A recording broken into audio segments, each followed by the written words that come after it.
Welcome back, everyone. On the screen, we are sharing the QR code for the survey that previously Erkin Bey shared with you. So we thought it might be easier for you to do this way. And after the panel, we will be sharing the results of the survey with you. We are now ready to begin our third panel on nature as an asset building secure, sustainable, and inclusive food systems. This panel will be moderated by Kübra Koldemir, co-founder of Sustain Finance, and our honored panelists are Andreas Posavac, ECG, IR, and Capital Market Strategist from Turn It Around Institute, Atilla Köksal, board member of WWF Türkiye, Cihan Baltepe, founder of Eat Wepi, Philip Limbury, Global Chief Executive of Compassion in World Farming, and the best-selling author on sustainable food. Welcome.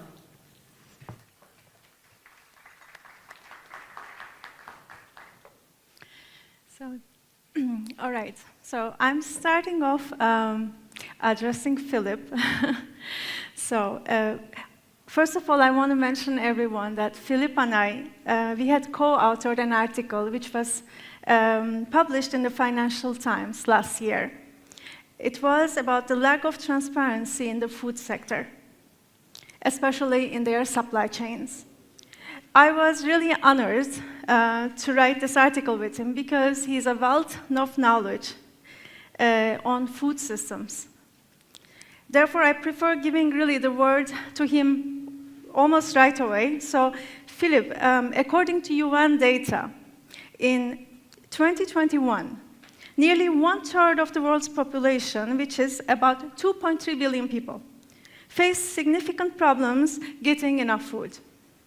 At the same time, the food that people eat globally falls short of being healthy and sustainable. Many people are struggling with nutrition-related health issues, such as we know, heart disease, diabetes. Sadly, most adults and even 20% of children now deal with issues related to obesity. So, can you please set the tone for our panel and especially explain why is our food system so broken? Absolutely. Well, Kübra, thank you so much to you and to everyone for having me here. It's a real thrill and a privilege to be here in Turkey. And to answer the question, why is the food system broken? Why are there so many people still going hungry? Well, it's because we have a food system at production level that is driven by profit-driven mass production rather than centered around feeding people. The reality is that we have enough food in the world to feed more than twice as many people as there are. We just waste half of it. 30% in our supply chains and in our homes, and this is the part of food waste which we all know about. But there is another portion just as big that I call the ghost waste, and that is feeding human edible crops to animals that have been removed from the land and put into industrial animal agriculture. So cows taken off of grass, where they can turn things we can't eat, grass, into things we can, put inside and fed grain, corn, soya, and the like. And in this way, globally, cattle, chickens, and pigs, the majority of them are kept in conditions where they are caged, crammed, or confined throughout their life. Chickens that can't stretch their wings, pigs, mother pigs, where they can't turn around for weeks at a time and are made to face the wall, cattle that are indoors and fed grain all year. So what? Well, it not only causes those animals suffering, it wastes enough food to feed 4 billion people. That is half of humanity alive today. So that is why my organization, Compassion in World Farming, sees the need to move away from industrial animal agriculture. We were founded by a farmer way back in the 1960s who saw this vision of our need to restore farmed animals to the land if we're going to properly feed people. That agenda, if you like, is ever more urgent.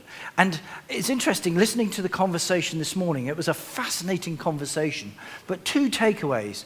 One, we need sustainable finance to help shape the future rather than us just facing it. And the other is we need to look at where we can have the most impact. And without doubt, where we can have the most impact is in the food sector, the agri-food sector. When you look at it in terms of climate change, we know that energy is the big problem in greenhouse gases. But energy is something which every sector uses as a consumer. And when we look for the biggest consumer, the biggest sector on the planet, it is food, that uses about 30%.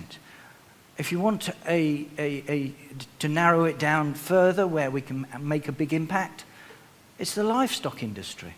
We heard this morning how aviation is 2 to 3% of the problem, that cars are a bigger part of the problem. Well, an even bigger part is meat and dairy, the amount that we eat and the way we produce it, producing more greenhouse gases than all of the world's planes, trains, and cars put together. So what we need, actually, is for finance to get behind the transition of the food system towards a new food system that is not only sustainable, being able to do tomorrow what we do today, but actually goes beyond sustainability. Actually, one of the things, unpopular opinion, that I'd like to put into this room as a final thought before I hand back to you, Kubra, is that sustainability isn't enough. And this is last chance saloon to get on the bus of sustainability, because what we're going to need is regeneration. We're going to need something which puts back into our bank account soil health, nature, fixes the climate, going beyond sustainability, because in a world of growing population and shrinking resources, we can't simply just set our sights to do tomorrow what we do today. Our children and our children's children require us to do much more, to have the ambition, to seize the moment, to shape the future regeneratively. And I think the people in this room can be the pioneers and the leaders in making that happen. Thank you, Kubra.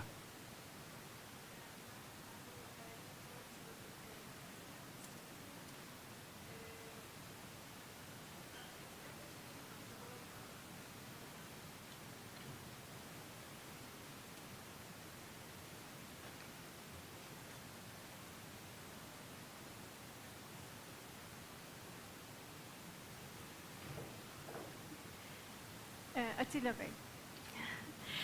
Looking at average incomes worldwide, we see that 50% of the world's population lives with an income of about $400. Unsurprisingly, about half of the people in the world need help accessing food. Another reality is that wealthier people create a lot of waste. Would you mind please telling us this story in numbers? First of all, thank you very much for inviting me to this event. And it's a great honor to be on such a panel with experts, sustainability experts, which I am not. I am a humble investment banker. And all my life I dealt with financial issues. And I've been a board member of FODER, the Financial Literacy Association of Turkey, and Habitat Turkey, as well as WWF Turkey. And when Paul and Kubra invited me to this event, I started working on this subject, and I learned more about regenerative agriculture. I learned more than during these 2 weeks than I learned through my board membership with WWF. So So that's why I'll have to refer to my notes when I speak. I don't want to make any mistakes. Philip, you started, you made a great start. So I'll start by laying out the problems, the issues. So our FODER, our Financial Literacy Association, we try to help people. We try to teach people, how to save, how to invest, so that, throughout their lives, they become financially comfortable, And today, again, we saw in the morning that the top 3 sustainability issues of UN were no poverty, zero hunger, and good health and well-being.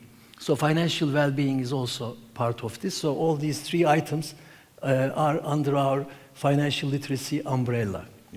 But unfortunately, the global income distribution is very distorted, as you mentioned, and roughly 10% of the people in the world live in extreme poverty, which is defined by $1.90 a day, like living on a $1.90 income a day. So, and more than 50% of the people on Earth live on less than $6 a day. So it's a horrible picture, and many people live in poverty, and they don't, like millions of children don't have a roof above their head, And also, 50% of the adult population in the USA, which is one of the richest countries in the world, they don't have $400 in their savings accounts. And remember the COVID days? If the government hadn't cut those checks, some people would starve. And it's a country like USA, it's one of the richest countries, And another striking statistics is that the world's richest 1%, I think you mentioned it in the morning, roughly 80 million people, they own more than twice as much wealth as 6.9 people, which is 85% of the world. So 1% owns twice as much as 85% of the world. So that's a major, major problem. And in Turkey, the hunger limit for a family of 4 is approximately $480 a month. And this is what they have to spend on food just to live. And when you add other expenditures, such as rent and clothing and transportation, we reach the poverty level. And poverty level is about $1,500 a month, as calculated by Turkish.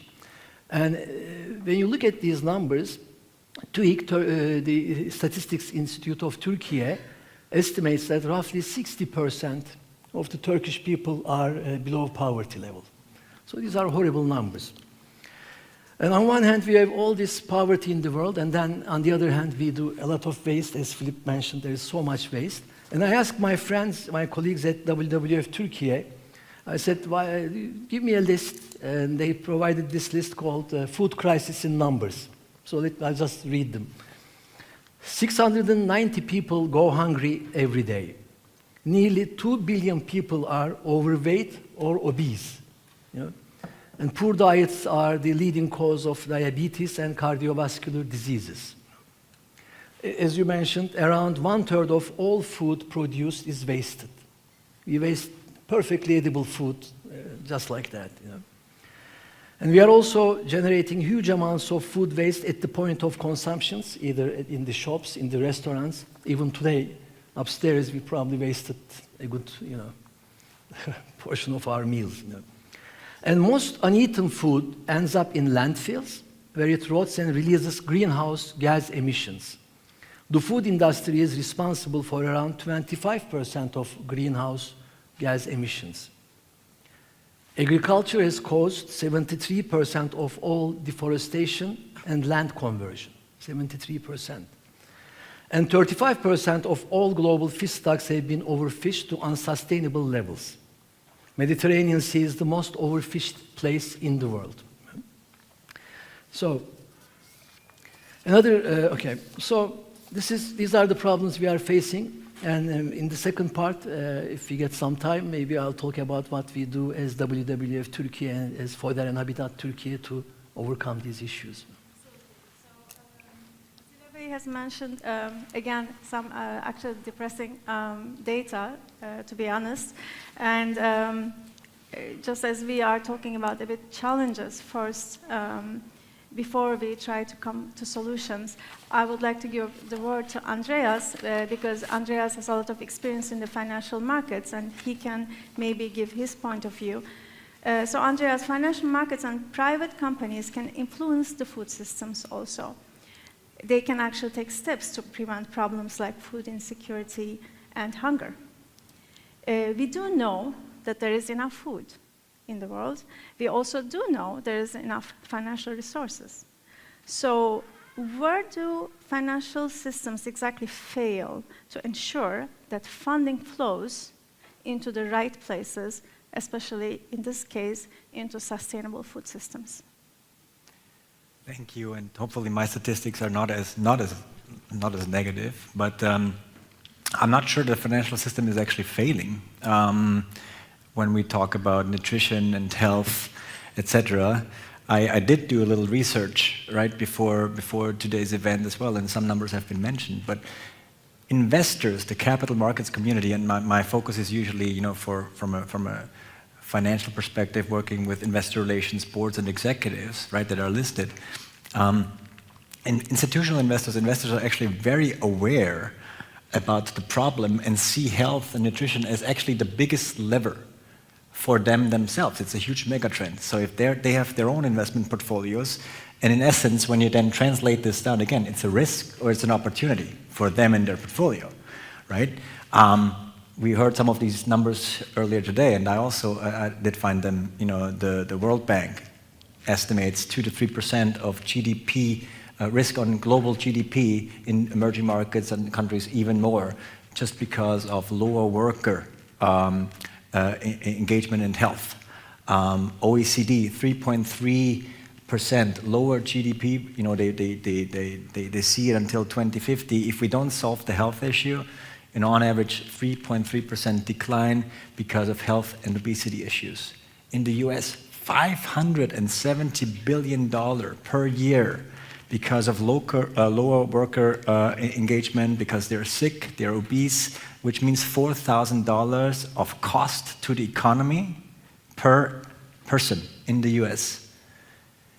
When you translate this and combine this with what we just had with COVID and the Ukraine crisis, where it became very clear that supply chain, that food becomes a national kind of security issue, that it's a leading indicator for inflation, that it's a leading indicator for geopolitical risk and financial and political stability. Investors are very aware. And when you take a closer look, I think we are at a record high of ESG fund flows into companies that have a better ESG risk profile than some of the numbers we heard here before. 10% of private equity and venture capital money was kind of going into the direction of food tech over the last couple of years, as far as I remember. So there's a lot of money. So social bonds, 150 billion last year, 2021. In terms of social bonds, there's nutrition bonds that are being issued. So the money is there, the products are there. Why are we still facing that dilemma? And I think there's a couple of different areas here. One is purely information. From an investor perspective, you have to translate this into financial risk and opportunity. And at the moment, it's very difficult to compare companies that are out there, whether publicly or privately. How does this translate into the financial performance, into risk and opportunity if I allocate the money there? But when you take a close look, some of these largest institutional investors, whether it be BlackRock or Credit Suisse or JP Morgan, Robeco, Schroders and Robeco started 2007 with a focus on sugar and obesity engagement because it's a portfolio risk for them. So these products already exist, but I think, and we heard that earlier today, it's not really always getting through to the CEO and the CFOs and the investor relations sustainability people yet, maybe because some money is tied to the generalist aspects there, but information is key, and we'll probably get to that a little bit later. Information that allows, without greenwashing, comparability and really pushing, if you're working for a company, right, your story and also your strategy, then drilled down into data again, will allow this shift to happen a lot quicker. Regulation is there. There's more sugar taxes than carbon taxes until this year, for example. Regulation is there. There will be a lot more transparency over the next 3 to 4 years with CSRD and other regulations. And actually, then it might become a CFO topic because you're going to be compared to a lot of the others. So I think in essence, and then to finish, we are where we were with fossil fuel companies a decade ago. Health and nutrition is a key issue, but it's not really the center cornerstone because it's relatively difficult to compare from an investor perspective at the moment. Thank you, Andreas. So next I would like to come to Cihan Bey. Actually, he is going to give some great perspectives from business side because he runs, he's founder and runs Eat Vapi. It is an alternative protein producer. I actually consume your products, Mr. Cihan. So I will very safely claim that you are running an ethical food corporation. And I would like to ask you, what are the biggest challenges that you encounter as an alternative protein producer? So, for example, I'm sure you struggle with many issues, including sourcing ingredients, scaling your production, regulatory issues maybe, creating consumer awareness for alternative proteins. Many people maybe don't really know still the concept. And also creating a market for a relatively new product. So how do you communicate a new food culture and at the same time also make your business actually financially sustainable and stable? Thank you. Thank you very much indeed. I'm so happy that we're going to speak about the solutions now, because my breakfast is creating solutions. So what my background is, I'm an archaeologist. To be more particular, I'm a prehistorian. What I do is how civilizations emerge based on the food systems and what we eat, why we eat, how it's involved with our evolution. And it could be cultural and biological. So during my studentship, I created this plant-based meat company here.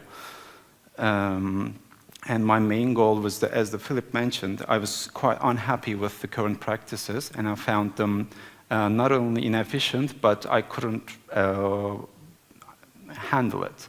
So what I tried to do was, I found one solution, and one problem actually. The main problem is like how we can enhance our civilization, and it should be, all of the things we were mentioning here goes back into thermodynamical efficiency. This is how I do my resource management.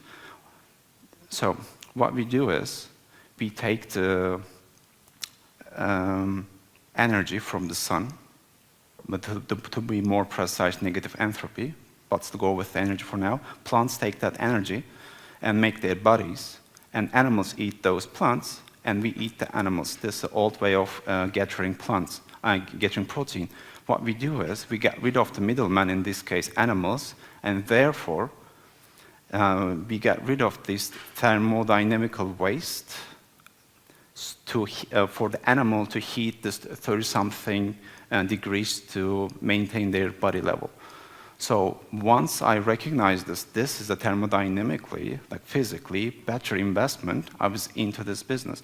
So there are a lot of problems like scaling, finding the sources, finding the market, and so forth. But those are minor issues once I know in the long term, my idea is 6 to 10 times more efficient.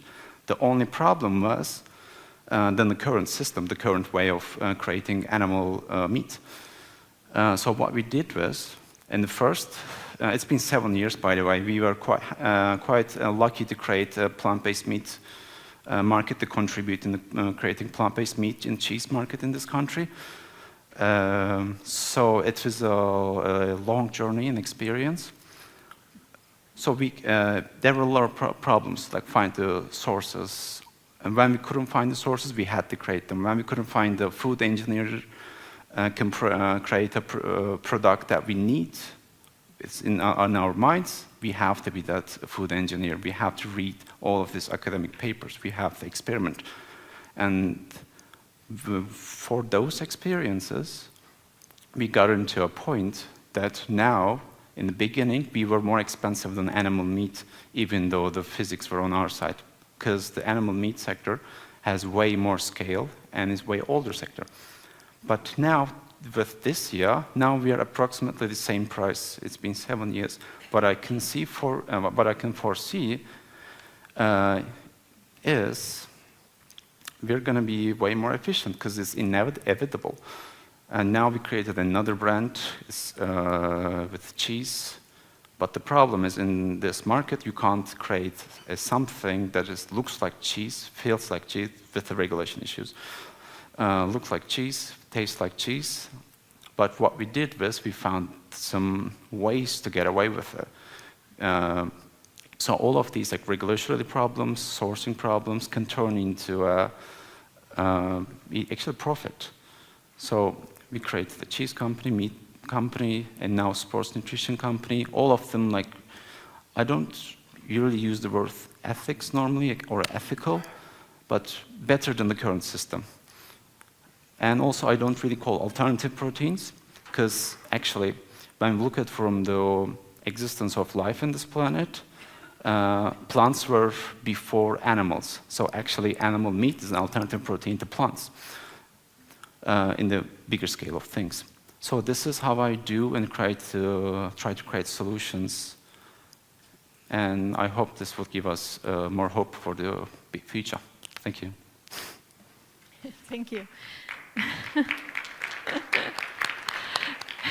Yes, it does take a lot of courage to actually start such an enterprise and continue it.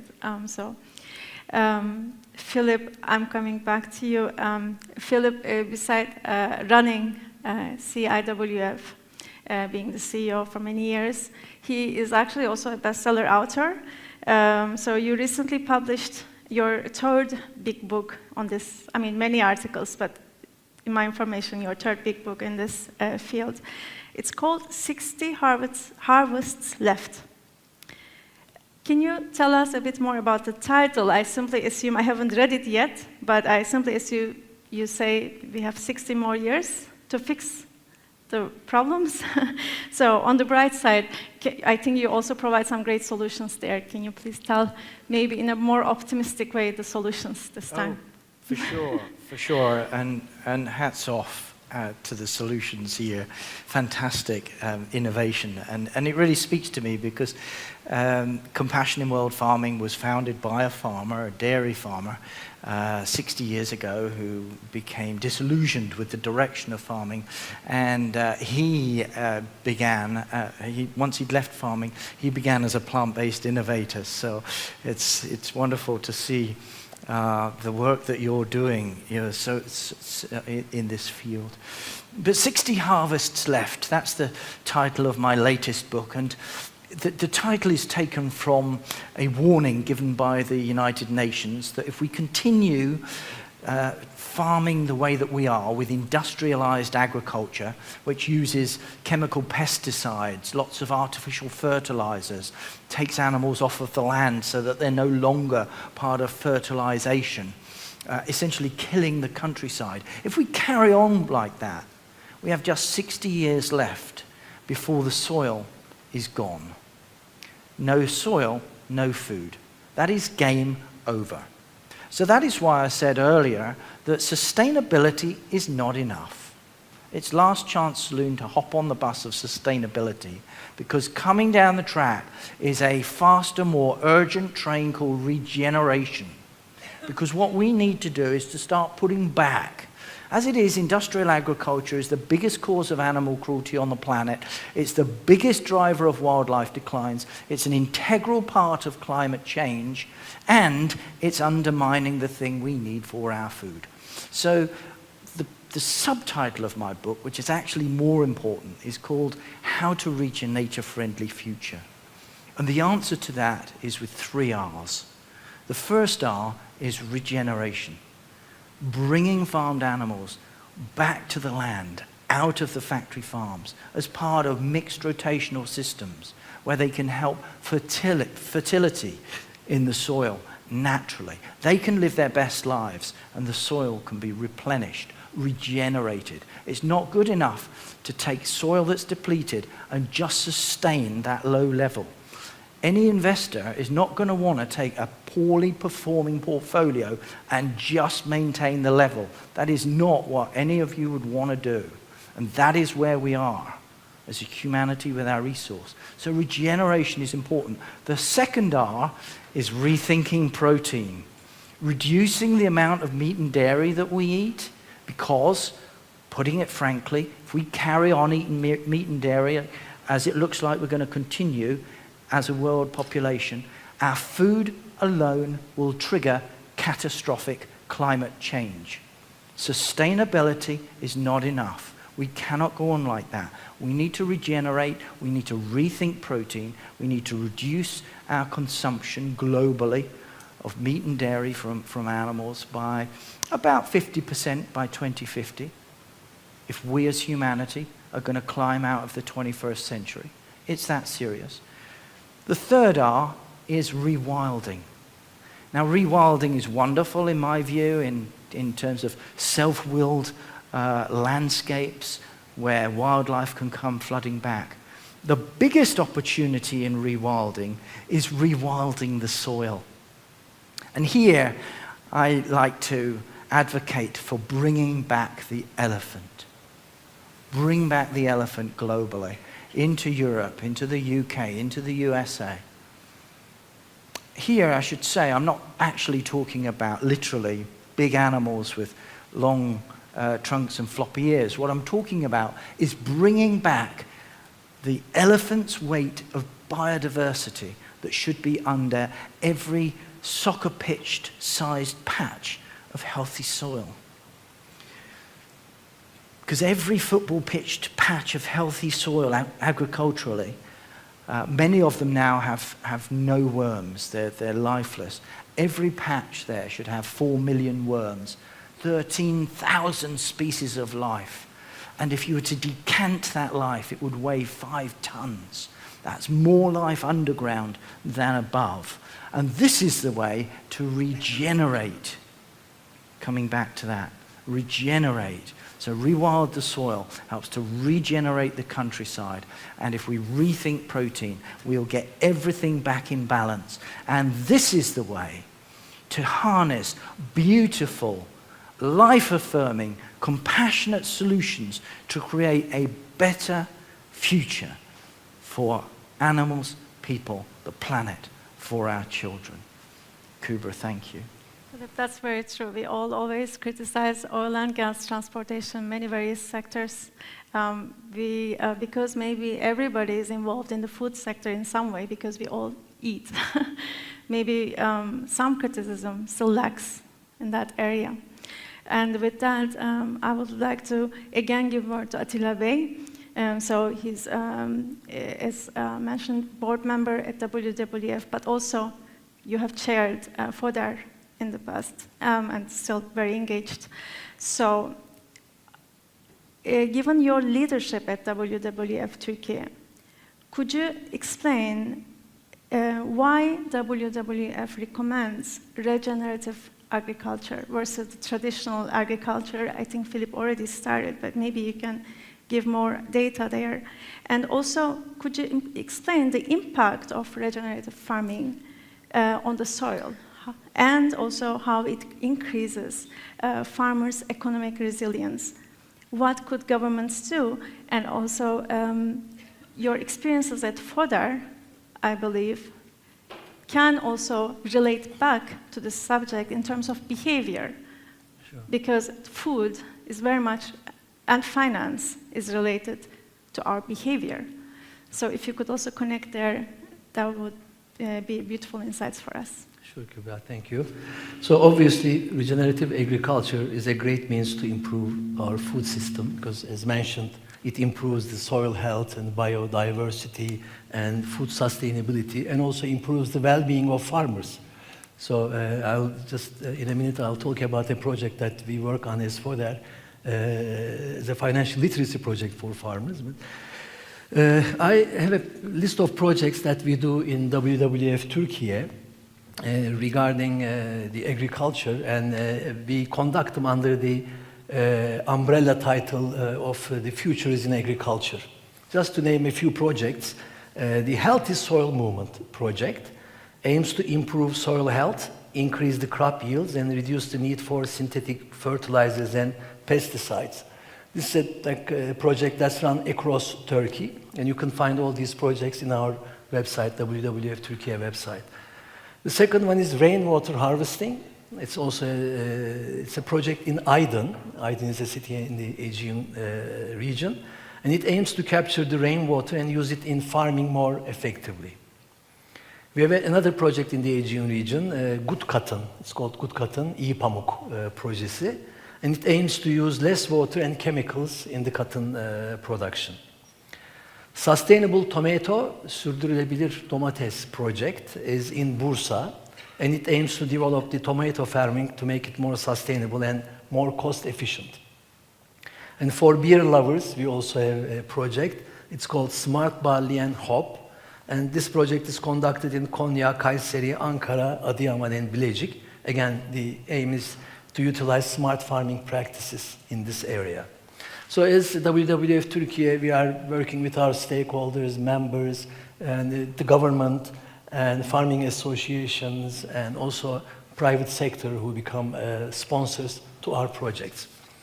And what governments can do, obviously governments can do like impose regulations, and as Andreas mentioned, like impose carbon taxes, or they can create research initiatives and educational programs, and so on. So there's a lot of, that governments can do. But we, as the private sector, can also do a lot of things. And in FODER and in Habitat Turkey, we do a lot of like financial literacy projects whereby we try to, again, as I said earlier, try to teach people how to save, how to invest. And I find a lot of commonalities with our FODER projects, with WWF Turkey projects.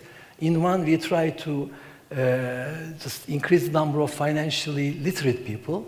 In the other one, in WWF Turkey, we try to increase the number of environmentally responsible people. So we do a lot of training programs in both. But, you know, as you know, I mean, we human beings, we have a tendency to act irrationally when it comes to making decisions. And we make thousands and thousands of decisions on a given day. Just for food, we make roughly 300 decisions on a day. So in the morning, when you have breakfast, should I eat this? Should I eat a little bit more cheese? Should I drink coffee? Should I drink tea? So these are all decisions that we do on a given day. And we tend to procrastinate. I mean, we are not rational. We tend to procrastinate. So we don't start, like on the financial side, we don't start saving right away. So we say, okay, I'll save next month.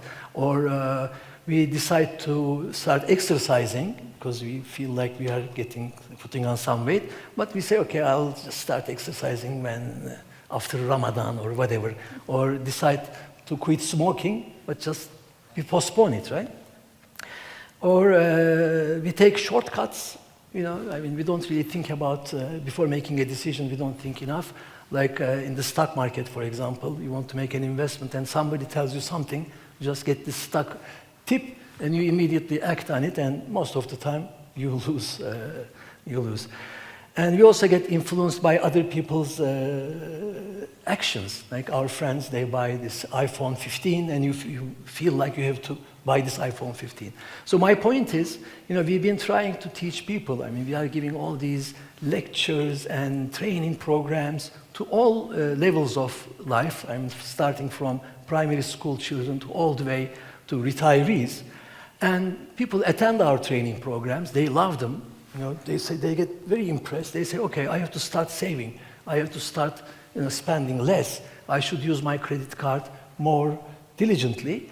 But after a few days of the training program, people just forget it. Just as Canan Hanım mentioned today, in the morning said, today we'll talk about all these issues. For a couple of days, you know, at home maybe you'll talk about it, but eventually you'll just forget about it. We also have a tendency of discounting future problems. Like, you know, we know that in retirement age, we'll need savings because, you know, I mean, we'll need money, right? But it's so far away, you know, and we know that we'll face some problems down there, but when we discount them to today, you know, we don't feel much. So we don't take actions.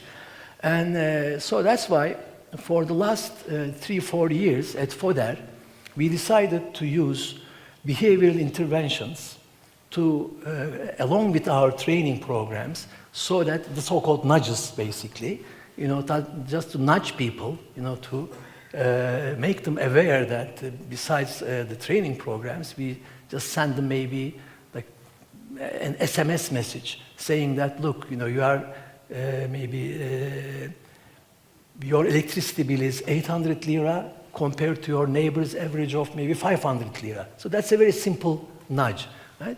And we have a small nudge unit at FODER, and my colleague Mehmet Gerz is here, so he's also part of that group.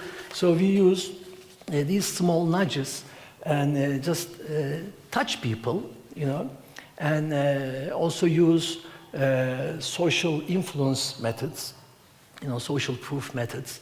Maybe occasionally we say, okay, just get a famous person to say that, okay, I am saving this much on a given year, or when I make investments, I do such investments, and so on. So that's what we should do also on the, at the WWF Turkey level. So I gave some lectures to my friends, my colleagues at the WWF Turkey, and many governments already established nudge units, like especially in the UK, they have a very big nudge unit that focuses on environmental issues. And then USA, Australia, Singapore, many Canada, they also followed up and they established those nudge units. We conducted a number of projects on the financial literacy side. And with Denizbank, we conducted a project towards farmers. Denizbank is a bank that focuses on agriculture financing. And the problem with farmers is that, you know, I mean, they are not very good financially, and they also mix their house budget with the business budget. So a farmer goes to a bank, borrows to get maybe seeds and fertilizers and pesticides or whatever, but then his son is getting married, so immediately he uses that money for his son's wedding, and all of a sudden he doesn't have his working capital anymore, but he owes the bank. So through some, again, behavioral intervention methods, you know, we try to influence those bankers through the bank's apps, and also not only, of course, not only just nudging, but also we've been teaching them, you know, how to make a budget and how to separate the budgets and all. So that's what we should do. In Turkey, we also have a nudge unit at the Ministry of Trade. It's called Davranışsal Kamu Politikaları Başkanlığı, but they haven't been that active. So maybe one of the things that we can do going forward is sort of nudging them to act on the sustainability side as well. I think that's an excellent idea, and you know, that is also something that maybe Philip and you could also cooperate with. I will By the almost way, just one more note. Just the title of your book is a nudge, right? I mean, 60 harvests left. That's a nudge, because when people see it, they start thinking. So they say, wow, you know, there's something going on here. So we'll lose something in the future. So it appeals to the loss aversion bias of the people. So, Attila Bey, as Ms. Canan said this morning, the devil is not in the detail, but maybe in your case, the devil is in changing the behavior. Exactly. Yeah. And we need to change behavior permanently. Because like we give all these training programs and people change their behavior for a few days, but it's not permanent behavior change. So that's why we have to start early, like at the primary school age with the teachings, but even that's not enough. So we just have to just push people and apply like to their biases and also use social influence methods. You know. Excellent idea. Yeah. So I will now give word to Andreas. Again, please, we do need more insights from finance, investments, capital markets. maybe you have some best practice examples in your mind. So we also have some positive things to leave this panel with. Can you share some such examples? Also, how do you think banks, fund providers, corporations could also be part of solutions? Yeah, I think that's an important one. You know, what do we do with all of this? And if we have 60 harvests left, that doesn't mean that there's a lot of time. So, number one, I actually think before we go into banks and investors and companies, it starts with each and every one of us, right? I cannot wait for the other people to act. But in essence, if I have a choice, if I have access to nutrition and I can choose, I think it's about acting responsibly and being aware about what's going on, challenging what we hear, is this true or not? And then I think that's number one, because all of us sit somewhere in a company, in a family, in a company, and have some sort of function there.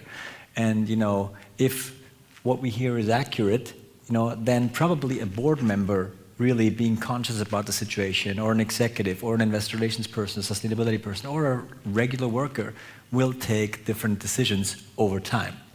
So I think that's the important one. How do I justify this to my baby daughter, right? That I have not acted. And it doesn't mean that I have to stop eating meat, but maybe I just reduce it a little bit over time, etc. And I think that's the number one thing. Best practice, and that's a big best practice example in my opinion. Literacy, like financial literacy, getting educated, upskilled, qualified in your role, because, and now the translation into the financial world, because it's actually not only a risk, it's a huge opportunity too. We can make money with this, you know, and if you're a company in the space, somewhere in the supply chain, you don't have to be a food and beverage company, but you can, there's a huge market, right? And investors look for these transition plays. You're improving, but in order to do this, and some more specific examples, you need to disclose information. You need to prepare information. Do you have a product innovation team? Product innovation, product reformulation, for example. Responsible marketing numbers, responsible lobbying. Market doesn't know. Do you have that data? If yes, how is it? Is it good or bad? Try to improve it. If you don't have it, collect it, because that's what we need to see from the outside. Percentage of revenue, for example, you know, how much of your revenue is linked to healthy products? It needs to be disclosed. Can be a huge equity investment story if you have it. Can be a risk, right? And then obviously if you're a senior executive in a company, how can I improve the situation? And that's what the investors, for example, are targeting, right? So examples also from investor engagement, Robeco, Schroders, BlackRock, JP Morgan, Share Action, actually, collaborative engagement, have changed Unilever's, Danone's, Tesco's behavior. Some of the names you probably are aware of, right? Tesco has agreed to change what they offer in their shops. So they looked at the definition of what is actually a healthy food, and they agreed to, I think, don't quote me on those numbers, but I think it's from 55% to 75% to 70% of what they offer is healthy. That's a huge change, right? It's actually coming from the financial markets. Unilever, you know, has gone quite deep in terms of disclosing more information and transparency. Also, their product portfolio and what's healthy. They linked, I think it was 70% to WHO standards on healthy portfolio, and 85% of their portfolio to science-based standards that they also define with someone. So information is key, right? I think a big one that you look at, and also, I mean, I spent lunch with Jihan over there. It's just amazing. Look at the young entrepreneurs, or if you work for a more established company, the innovation and reformulation of your offering, that's a huge leverage. And obviously, without greenwashing, look at it, disclose it, communicate it into the market. There's, you know, amazing stuff. So get a coffee with him and listen to what he's doing. Or in Austria, there's a company called Waterdrop, right? They're tackling plastics and supply chain by basically creating these tiny cubes that you can dissolve in water, and it actually tastes quite good, and you get rid of a lot of the carbon emissions, etc. And it's a pretty cool company. So there is this marketing aspect that is actually not greenwashing. XU, financial literacy turned into kind of sustainability literacy, like getting people upskilled and qualified. So I think, again, for me, it's a lot about information, understanding what's required, and then disclosing this information and having a strategy to even improve. And don't forget, my last sentence, the whole ecosystem, it's extremely important as well, because these ESG ratings, ESG scoring, ESG data providers, they have a quite big influence into the market. So they need this information as well to kind of help the financial community redirect the money flows. And if you don't disclose, if you don't have this information or you don't disclose it, you kind of miss out, right? So it's important to guide the market into the right direction. And we need to get away from commitments to actual actions and KPIs when I talk about information, so that this is not, at risk for greenwashing. But everyone in this room, if you work for a company, you have that power and to influence it, and I think that's our responsibility. Excellent insights. So, Mr. Cihan, I will pose the last question to you. Could you talk about business and operational solutions? Are there some good solutions that you could recommend? And specifically for the food supply, also any innovative food technologies that you may want to mention? I was thinking also about cultivated meat, which is very interesting. So any ideas that you could share with us? I think we will learn a lot from you. So we can start with cultured meat. So I'm quite interested in this topic of cultured meat, but it's relatively new in the market, but it's not even in the market. So cultured meat is instead of you creating an animal from from top to bottom, you create a tissue, the muscle tissues from cell to the tissue cell to the meat.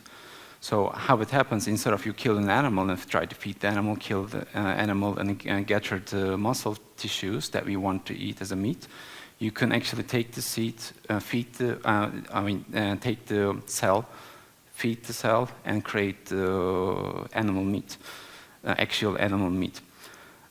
So this is a new emerging market, even though this was our minds, our ancestors' minds, at least 100 years, and this was mentioned in a fiction book roughly 150 years ago about cultured meat. How do we culture meat in space explorations?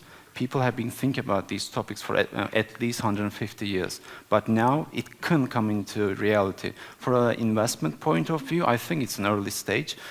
And if any of the advantageous investors, I think it's a relatively good topic to invest now. But to be short, when you hear the news, the actual scalable and reliable fetal bovine serum growth medium is in the market.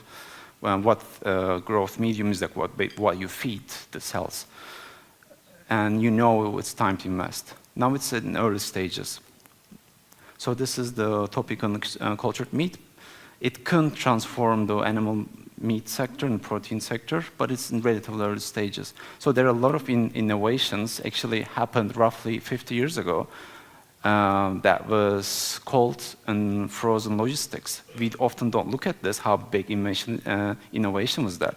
Now we can transport frozen or cold goods, food in way longer distances. This is a quite fragile topic, quite fragile system, because it's based on the international trade, and we know how it could be disrupted by various issues such as wars and pandemics and so forth. However, this was a great innovation, and we can store food in our houses. Those are extremely big innovations that we often not looked at much. So those are the innovations are sometimes there. What I'm saying is that we have to find new systems to create more resilient systems. So this is another topic. And if you go back into new innovations, there's always one topic it goes back into. We always go back into that. How do we create better systems that makes the old systems obsolete? We don't need it anymore. This is cultured meat can do with animal meat. And animal meat, as we know, is one of the biggest problems. But I also can't agree with cannot agree with the more taxation would solve the problem, such as carbon taxes, because you can't solve a problem in the same mindset that creates the problem. One of the reasons that animal meat is quite cheap now is the government subsidies. And if government hadn't subsidized the animal meat, it can't be that cheap. So more tax cannot necessarily mean it can make things solve the problems. If you leave things into the actually physical terms, our system's going to way better anyways. Just don't interrupt with us. We're going to win. So it's going to take a little more while because still the animal meat is taking a lot of subsidies from the governments, almost all of the governments. But still, at the end of the day, the way we look and way we invest is inevitably going to win. Either I will see in my lifetime or not, but it will win. That's what we will invest. So it's not only about innovations at the end of the day, it's about how do we use the innovations and where, when, in which context. I think that's the answer. Excellent. So Celine is watching me, and I think she's wondering if I will be able to make sure I finish on time. But one last word I do want to give to Philip. Just as a very brief closing remark, please. You know, how do you want us to leave this panel? Well, I would like to see us leave this panel with a real sense of urgency, but also hope and optimism. So we don't have much time to turn this around. But there is enough food in the world right now to feed everyone, more than enough. There is enough finance in the world to transition the food system from where we are now to where we need to be. There is innovation coming down the track in spades. So this is a really hopeful train for us to hitch on. And the beauty of it, from my point of view, is that the future for our children really stems from placing kindness at the center of our society. Kindness to animals, kindness to the environment, kindness to the planet, and thereby kindness to every single person in the world. So let's go to it. Let's move the finances. Let's get that transition going, and let's create that better world for our children. Thank you so much. Thanks.